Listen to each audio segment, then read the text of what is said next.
Hello, আসসালামু আলাইকুম। কেমন আছো সবাই? So today we are going to make banana cake. So yes, আজকে আমরা বানানা কেক বানাবো। আমরা আজকে দুটা বানানা কেক বানাবো।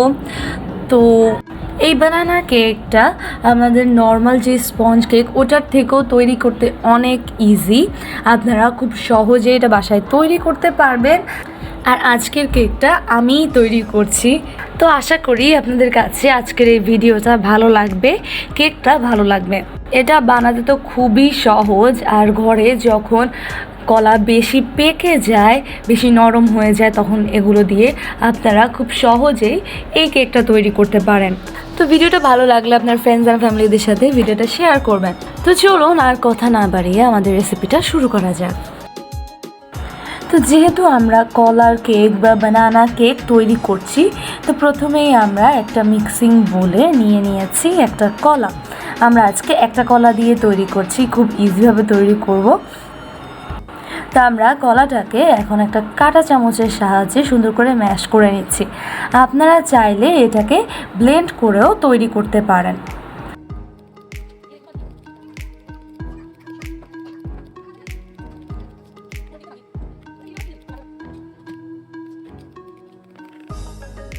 তো কলাটাকে ম্যাশ করা হয়ে গেলে আমরা এখানে এখন অ্যাড করছি 3 টেবিল চামচ তেল।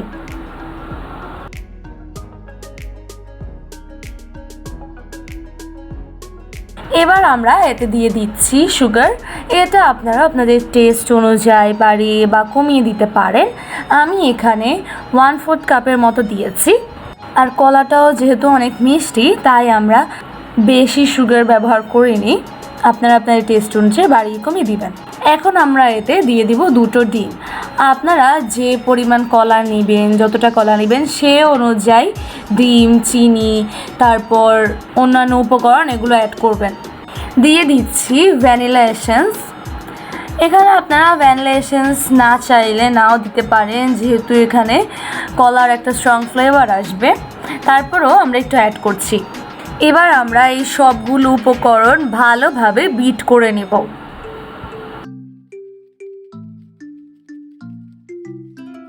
তো সুগারটা একদম গলে যাওয়া পর্যন্ত আমি এটাকে বিট করে নিব। তো সুগারটাকে ভালোভাবে বিট করে নেওয়ার পর যখন একদম গলে যাবে, তখন আমরা এতে ড্রাই ইনগ্রিডিয়েন্টসগুলো অ্যাড করব। তো প্রথমেই আমরা এখানে নিয়ে নিয়েছি 1 কাপের মতো ময়দা। আপনারা এটাকে 3/4 কাপও বলতে পারেন। আমরা 1 কাপের থেকে আরও কম ময়দা ইউজ করেছি। সাথে একদম সামান্য একটু বেকিং সোডা। এবার আমরা এতে দিয়ে দিচ্ছি বেকিং পাউডার 1/2 টিস্পুন। এবার এই ড্রাই ইনগ্রিডিয়েন্টসগুলো একটা স্ট্রেনার দিয়ে স্ট্রেন করে আমাদের যেই কলার মিশ্রণটা আছে সেটার মধ্যে অ্যাড করব।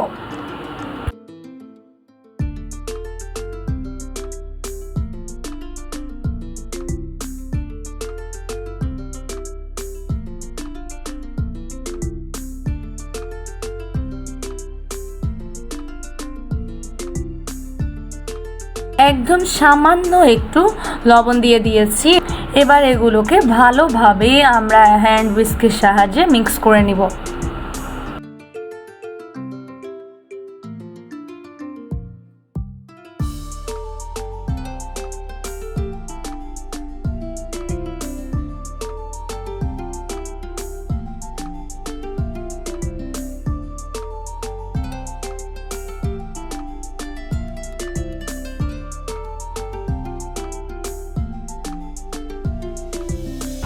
দিয়ে দিচ্ছি 4 টেবিল চামচের মতো লিকুইড মিল্ক। এটা আপনারা একসাথে বেশি দিবেন না, আপনাদের ব্যাটারের ঘনত্ব অনুযায়ী দিবেন।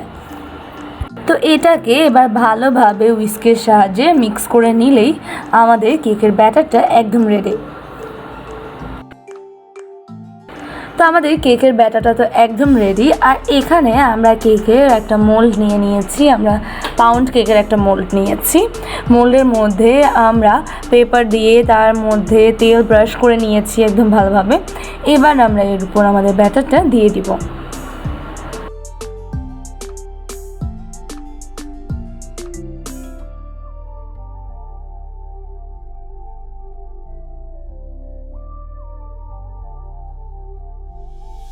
তো এই যে আমাদের কেকের ব্যাটারটা তো একদম রেডি। এবার আমরা এটাকে বেক করতে চলে যাব। আমরা আজকের কেকটা চুলাতেই বেক করব। আমরা চুলায় একটা প্যান বসিয়ে তার মধ্যে স্ট্রেনার দিয়ে তার উপর আমাদের মোল্ডটা বসিয়ে দিয়েছি। এবার তারপর ঢাকনায় যে ফুটাটা ছিল সেটাও বন্ধ করে দিয়েছি। তো এবার শুধু ওয়েট করার পালা যে কেকটা কখন একদম ফুলে হয়ে যায়। তো এই যে আমাদের কেকটা একদম রেডি। আপনারা দেখতেই পাচ্ছেন যে এটা ফুলে কেমন ডাবল হয়ে গিয়েছে। তো এখন আমরা এটাকে ঢাকনাটা একবার উঠিয়ে চেক করে নেব যে আমাদের কেকটা সম্পূর্ণ হয়েছে কিনা। সো এই যে অ্যাজ ইউ ক্যান সি যে আমাদের কেকটা একদম হয়ে গিয়েছে পারফেক্টলি। এবার আমরা এটাকে নামিয়ে ঠান্ডা করে তারপর এটাকে কাটবো।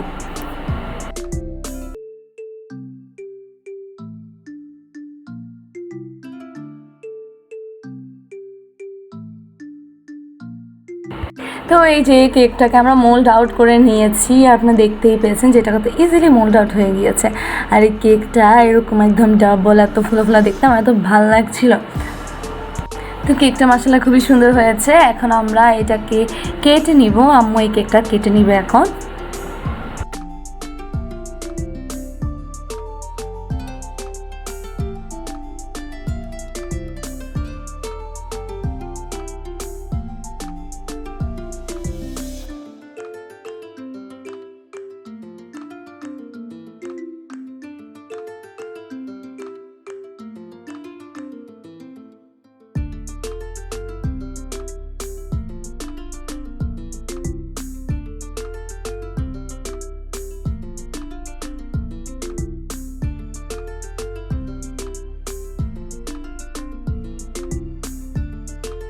তো এই যে কেকটা কেটে নিয়েছি, কেকটা অনেক সফট হয়েছে। তো এখন আমরা এই বানানা কেকই আরেকটা তৈরি করব, যেখানে আমরা একটা না আরও বেশি কলা ব্যবহার করেছি। তো এটা কেটে এটাকে দেখিয়ে চলেন ওটা তৈরি করে নিই। এই যে কেকটা অনেক সুন্দর হয়েছে মাশাআল্লাহ। আর আমি বুঝি না ভিডিও করার সময় এইসব মাছি কোনখান থেকে উড়ে বসে বিরক্ত লাগাছে। যাই হোক, তো এখন আমরা নেক্সট কেকটা তৈরি করব। এটাও বানানা কেক। এখানে আমরা অলরেডি কয়েকটা কলা একসাথে ব্লেন্ড করে নিয়েছি। আর এখানে আমরা অলরেডি সুগার, ভ্যানিলা এসেন্স, তারপর অয়েল এগুলো সব অ্যাড করে দিয়েছি। এগুলো দিয়ে আমরা এটাকে ভালোভাবে বিট করে নিচ্ছি। আমরা ডিমটাও এখানে দিয়ে দিয়েছি। আমরা এখানে 3টা ডিম দিয়েছি। এবার এটাকে ভালোভাবে আমরা একটু বিট করে নিচ্ছি। আমরা আগের কেকটার মতো এটা তৈরি করেছি, তাই আর এসব প্রসেস দেখালাম না। বাসায় যে কলাগুলো অলওয়েজ বেশি পেকে যায় ওগুলো নর্মালি কেউই খেতে চায় না। তো আপনারা ওই কলাগুলো দিয়ে খুব সহজেই এই কেকটা তৈরি করে নিতে পারেন। তো এটাকে বিট করা হয়ে গেলে, চিনিটা একদম গলে গেলে, এখন আমরা এতে ড্রাই ইনগ্রিডিয়েন্টসগুলো অ্যাড করব। আমরা এখানে 1.5 কাপের মতো ময়দা দিয়ে দিয়েছি। তারপর এখানে বেকিং সোডা, বেকিং পাউডার, তারপর একদম সামান্য একটু সল্ট, এগুলো দিয়ে এটাকে আমরা সুন্দরভাবে স্ট্রেন করে তারপরে আমাদের কলার যে মিক্সচারটা আছে সেটার মধ্যে দিয়ে দিব।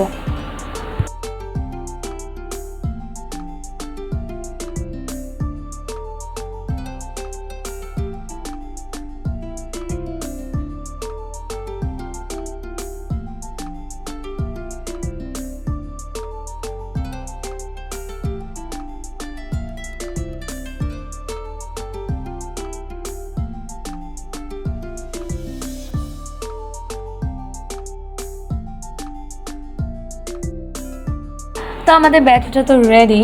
আমরা এখানে একটা মোল্ড নিয়েছি। আমরা একটু বড় একটা মোল্ড নিয়েছি পাউন্ড কেকের। এর মধ্যে আমরা পেপার, দেন অয়েল এগুলো ব্রাশ করে নিয়েছি। এবার আমরা এর মধ্যে আমাদের ব্যাটারটা দিয়ে দিচ্ছি। আর কেকের উপরে আমরা একটা বানানা স্লাইস দিয়ে দিয়েছি। এবার আমরা এটাকে আবারও বেক করতে চলে যাব। তো এই যে আমরা চুলায় একটা পাত্র বসিয়ে তার মধ্যে স্টেনার দিয়ে আমাদের কেকটা এর উপর বসিয়ে দিয়েছি। আর এটা আমরা আগেই 5 মিনিটের জন্য প্রিহিট করে নিয়েছিলাম। এবার এটাকে ঢাকনা দিয়ে আমাদের কেকটা হয়ে যাওয়া অপেক্ষা করব।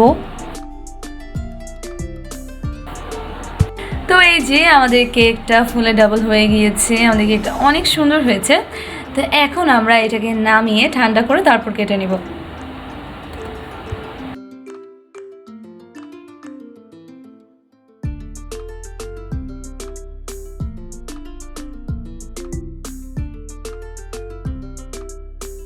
তো এই যে আমাদের এই কেকটাও মাশাআল্লাহ অনেক সুন্দর হয়েছে, অনেক মজা হয়েছে। আপনারা এটা অবশ্যই বাসায় ট্রাই করবেন, ইনশাআল্লাহ আপনাদের কাছেও এটা অনেক ভালো লাগবে। তো আশা করি আমার আজকের এই ভিডিওটা আপনার কাছে ভালো লেগেছে। আপনারা এই কেকটা অবশ্যই বাসায় তৈরি করবেন। আর ভিডিওটা ভালো লাগলে অবশ্যই লাইক কমেন্ট শেয়ার করবেন। যারা ইউটিউব থেকে দেখছেন তারা আমার চ্যানেলটাকে সাবস্ক্রাইব করে দিবেন। যারা ফেসবুক থেকে দেখছেন আমার পেজটাকে ফলো করবেন, লাইক দিবেন। তো ভালো থাকবেন, সুস্থ থাকবেন, আমার সাথে থাকবেন। আসসালামু আলাইকুম। আসসালামু আলাইকুম।